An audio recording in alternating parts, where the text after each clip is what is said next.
Hello everyone, and welcome to the Chapter 3 wrap-up video. I'm going to try to make this one quick just like I did with Chapter 2, so let's get right into it, okay? Now, Chapter 3 focuses on the legislative branch, or Congress, the Senate, okay? Power problem in this chapter is actually going to be effectiveness, and you can find that right here on slide number 1. Now, the reason why it's effectiveness, we actually struggle on how to measure Congress's productivity. Couple ways you could measure it is through how many bills that they pass. However, that might be unfair since as we progress through the future, there's going to be less need for more laws.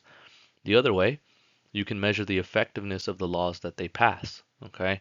Uh, Problem with this is it's actually very time consuming. So it's time consuming to gather all this information. Then you actually don't always see the results right away from a legislative change. Okay. There are a couple other roles that they have, oversight and representation. We'll talk about those in a couple more slides. Comparison, okay?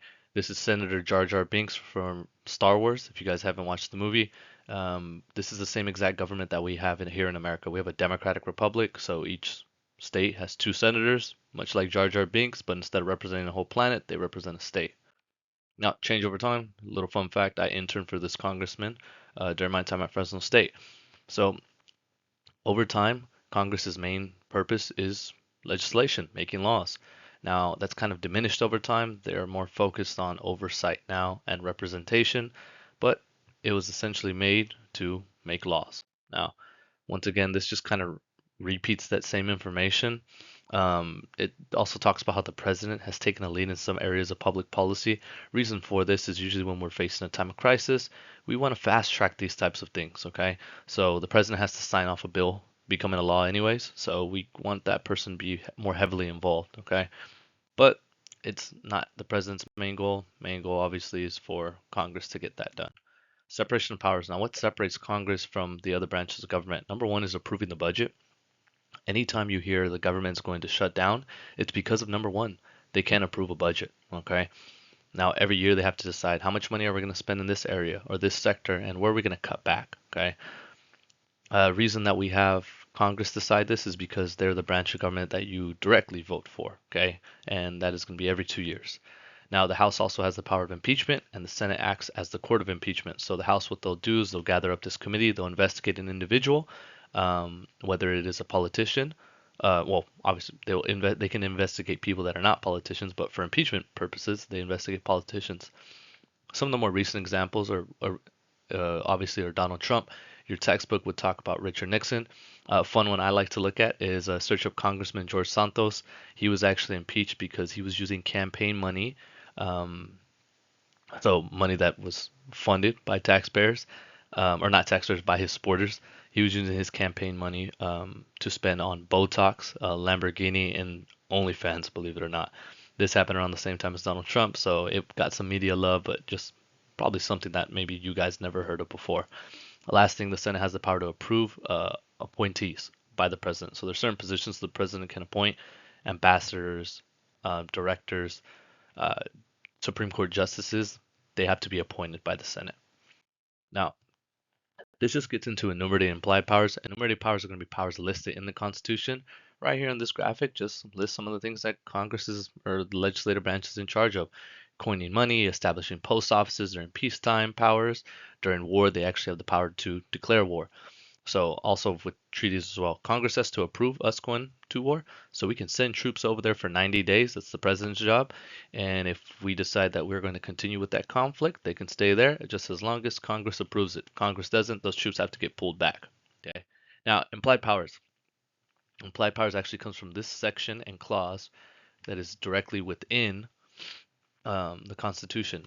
Now, elastic clause allows Congress to stretch their powers to meet new needs. Okay. Now, what are implied powers? Implied powers are just powers that you would expect that branch of government to have based off of its function. Okay.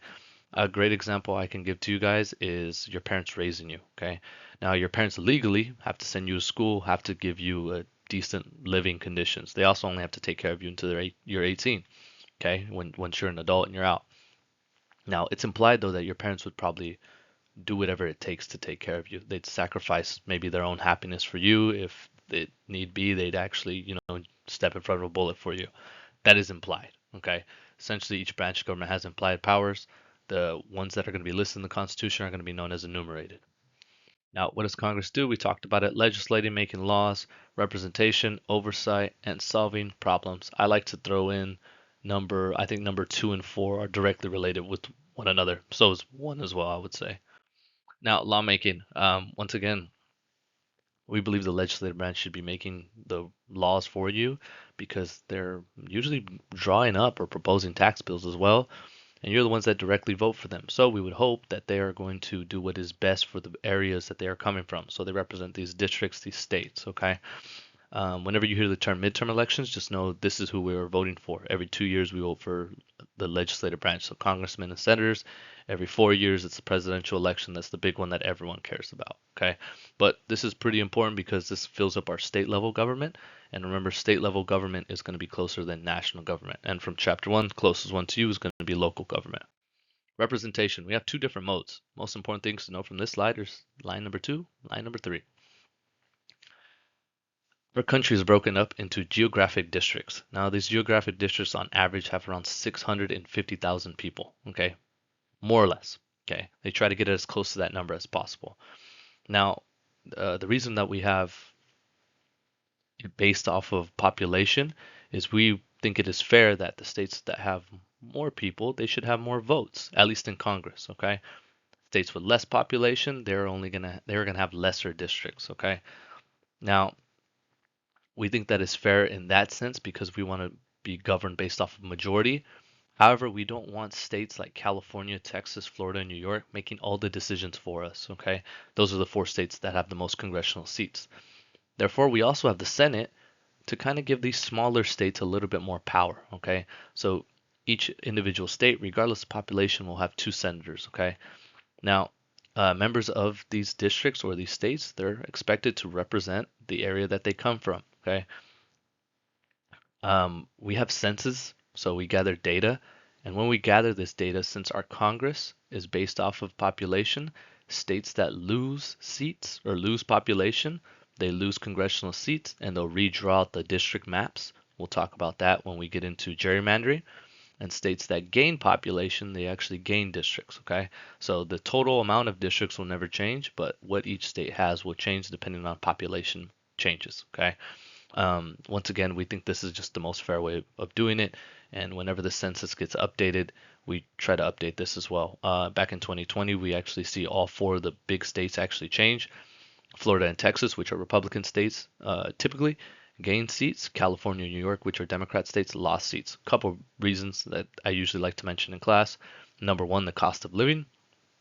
Number two, some of the policies within the state, typically COVID policies. California and New York were a little bit more strict in comparison to Texas and Florida. Typically, when it comes to firearms, these two states are also very strict in comparison to Texas and Florida. So, just some things to kind of explain why those changes occurred. I probably would say when the next census comes around, we will probably see more people living in New York and California. Maybe not necessarily going to Texas and Florida. They probably still will. If I had to guess, if any state on the East Coast gains any population, probably Tennessee or Kentucky. And over here on the West Coast, I would assume Nevada and Arizona might gain some congressional seats if people are leaving these bigger states. Okay. Now, there's representation. That is Dianne Feinstein right there. She was a former California senator. She actually died, and she died from just being old. And the night before she died, she actually voted for something. So, like, died of being old. Like, she fell asleep and she just didn't wake up the next day. She was kind of getting wheeled around as a senator the last few months of her life. So very interesting. It also kind of gets into the point what people don't like to talk about. We have a lot of politicians that are aging. Okay, here in California though, we're lucky enough. We've actually got um, some younger representation. You'll see it on the last slide. It's not really something that you need to remember. Now, delegate theory. Okay, there's three different theories on how politicians represent you. Number one, they are not free agents, so they just do whatever you want them to do. So if you guys think something should be illegal or some law should be passed, guess what? Congress, if they're following your representation, if they're following delegate theory, they're going to do it for you because they want to best represent you. Next is going to be trustee theory. Now this occurs when Congress or your representation, they do what they think is best. Now, the reason they might do this is because, number one, the downside of delegate theory, the public is not always the most informed. For trustee theory, politicians sometimes have insider information, or they might actually have and expertise within a certain sector of legislation. The last one is political theory. It actually just says it's a mix of two, and it's actually very strategic on when they decide to listen to people within the public and when they decide not to. I typically think that when political theory exists, politicians try to listen to you at the beginning of their term. They're trying to make a good first impression, and the end of their term, because once again, they want to get reelected after 2 years. Okay, so legislative oversight. Um, it talks about Richard Nixon, your guys' textbook. You can make some more recent examples with Donald Trump. Just know that Congress or the legislative branch is in charge of investigating politicians of any wrong type of doing. Okay, just like George Santos, which we mentioned a couple other slides ago. The other thing is too, they can investigate companies or corporations because they might actually be causing some type of harm to the public. Your textbook will talk about the times where Congress actually subpoenaed and they investigated Major League Baseball due to all the steroids or illegal drugs getting into the country. The other time that they've done this, or that your textbook mentions, is with tobacco companies spiking their products or nicotine in order to get people more addicted. More recent example of the nicotine one, we actually see there was a lawsuit with Juul. Very similar thing that happened, typically because they were marketing their products towards children. Okay, so remember what your textbook might mention, even though some of these events were like 30, 40 years ago, we actually have more modern or recent examples in today's world. Okay, but just know they hold the Congress, they figure out a committee, they investigate these individuals, then the Senate decides whether or not they're guilty or not guilty. If it's a politician, they'll lose their job. If it's a company, usually there's some type of legislative remedy that has to come out of it, some lawsuit that's usually paid, or maybe a change that has to occur legally with that company. Now, lawmaking, representation, oversight. So this just kind of covers a little bit more of what we discussed. Um, uh, just all the other functions that Congress has outside of lawmaking. Okay, I think representation. That's why I went over the theories. Is real similar to the lawmaking. I think they're real tied in together. Now, internal organization. I would suggest for a few of my classes, I actually skipped over this just due to time constraints. This is a good part for you to watch, okay? And I'll try to wrap up these next couple slides in like the next 2 minutes. Now, we have a two-house body. We have the House and the Senate. They have different sizes, roles, and rules of operation. Typically, the House, since it's bigger, because Congress has 435 districts it's representing, um, there's more formal rules and open debate compared to the Senate, which is a little bit more informal because, once again, 50 states, 2 senators per state. There's only 100 people in total in that room. Now, in order for a bill to become law, it has to pass between both the House and the Senate. This is what can be time consuming and makes this less effective of a branch. Okay. Other countries or other government systems, they usually have a unicameral body, so they only have one and that's it. But once again, we try to make it the most fair. We want government based off of the majority, so population, which is the House, and then the Senate is like complete, fair, equal representation. Now, internal organization continued. So there's different types of committees: standing, joint, conference, and select. Now, standing are permanent types of committees, so they always exist and focus on a specific area of legislation. Okay, an example of that is the Committee of Homeland Security. You have congressmen and senators that are attached to this committee, and they're supposed to be the experts in that area. Okay, now they can be obviously each one of your representatives. They can be involved in multiple committees. Next is going to be joint. So members of both the House and the Senate, in order to fast track the legal process, this is like the pre-negotiation. Okay, so these people meet up. They kind of bounce around ideas on law changes or maybe introduce a new bill, and they try to expedite work being done. Okay. The next is going to be conference. Once a bill, maybe there's a disagreement when it goes when it's getting voted on, or maybe the president doesn't sign off on it.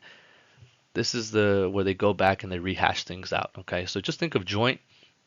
It's more of like the pre-negotiation. Conference is like the post-negotiation. We're going back and we're deciding, all right, what's a better version of this bill? Okay. They're both very similar though. Last one's going to be select. This is usually to invest or used to investigate individuals or conduct special investigations. Okay, they're temporary. They usually try to mix them up. You will see these select types of committees happen whenever we have some type of impeachment. Now, this is outdated. I should have updated this slide. I updated a couple more at the end. But the majority party that we have within is the party that has the most seats. In Today, it is still the Republican Party. However, that majority has shrunk a little bit. We're very close to being 50-50. Minority Party is going to be this party that has the second number of seats. That's the Democrat Party. Once again, that has shrunk. All of this is out of date. Don't worry about it. You don't need to know it regardless, though. But just know the majority party, they get to select an individual who becomes the majority leader of the House. Okay. And then there's also a minority leader. So the Democrat Party right now, they get to choose an individual to be to discuss with the majority party leader. Now, the majority party leader usually works very closely with the other two branches of government when it comes to legislation, particularly the president. Okay, it's also very easy when you have a president from the same political party as the majority party. It fast tracks legislation. Whenever there's gridlock, that is when you have opposite parties. So it'd be if you had a Republican-led legislative branch and you had a Democrat president, or vice versa. Now, how a bill becomes a law. You should remember this two-thirds vote right here. I'll go over this in a very simple way. Now, a bill is introduced into Congress. They go and talk about it in those committees that we just mentioned right now, pre-negotiation. And this isn't a perfect world. It goes and gets voted on in the House or the Senate, doesn't matter which one, passes here, passes there, goes to the president's desk, they sign it, congrats, bill becomes a law. However, it never really works like that. Not always, at least. Most of the time, bill gets introduced and it can get introduced by a congressman, a senator, maybe someone in the public. There's an outcry, some type of protest. The president can even suggest bills. Whoever it is, someone drafts it up though. Okay. Negotiate, goes into one of the House or the Senate. Say it passes here, doesn't pass in the Senate. Goes back to these committees. They negotiate once again because they have to figure out, all right, what writing do they not like? What writing do they like? How do we kind of make every party happy in this scenario? Okay. Then it goes to the president's desk. Let's say the president decides not to sign it this time. Okay. So the bill is vetoed. They can go back and decide to change more to get the president's approval for it, or they can just decide to scrap it and say, you know what, it's not worth it for us to make any changes. We liked how the bill was drafted up. We should just kind of leave it be, and that's it. The last thing they can do is override that veto. And instead, they will once again vote on it and try to get this two-thirds vote. Very hard for this to happen, but that is how you can override a presidential veto. Okay. It is easier when you have a majority. The majority is more spread out within the House and the Senate. So there's either more Republicans than Democrats or more Democrats than Republicans. So right now we're close to that 50-50. Very hard to get. It'd be very hard in today's world to get that two-thirds vote. Okay. Now, this isn't really important for you guys to know for any quizzes or exams. Just kind of what you should know being out in the general world, like who your representation is. If you're in my Coalinga classes, you're going to want to look at this left side because you most likely fall in the 13th congressional district. Your representative is going to be Adam Gray. He took office in 2025 over Congressman John Duarte. If you're in my 21st congressional district or in my Readly classes, also too, Adam Gray is a Democrat. If you're in my Readly classes, you're most likely going to be in the 21st congressional district, which is Jim Costa, who's a Republican, and he's actually been in office since 2005. So he's gotten voted back in quite a bit of times, okay, since then. These are just the people that you are supposed to be writing letters to if you're concerned with something at the state level. They also are the ones who are going to DC for you to discuss with all the other states representatives, and they should hopefully be representing you in the best way because they come from your area.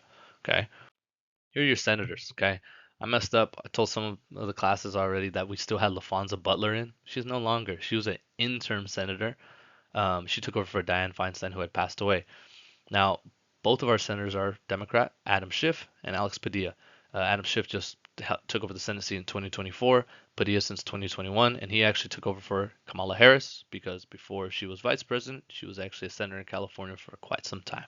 So these are the people, once again, that represent you at the Senate level. People on the last slide, they're going to represent you at the congressional level. Okay. When we get into gerrymandering, I'll talk a little bit more on how we draw out these congressional district lines. That's just not something I think I need to go into detail now. This is essentially what your quick write question is, and that concludes chapter 3. So hopefully all you guys are doing well. If you have any questions, feel free to reach out.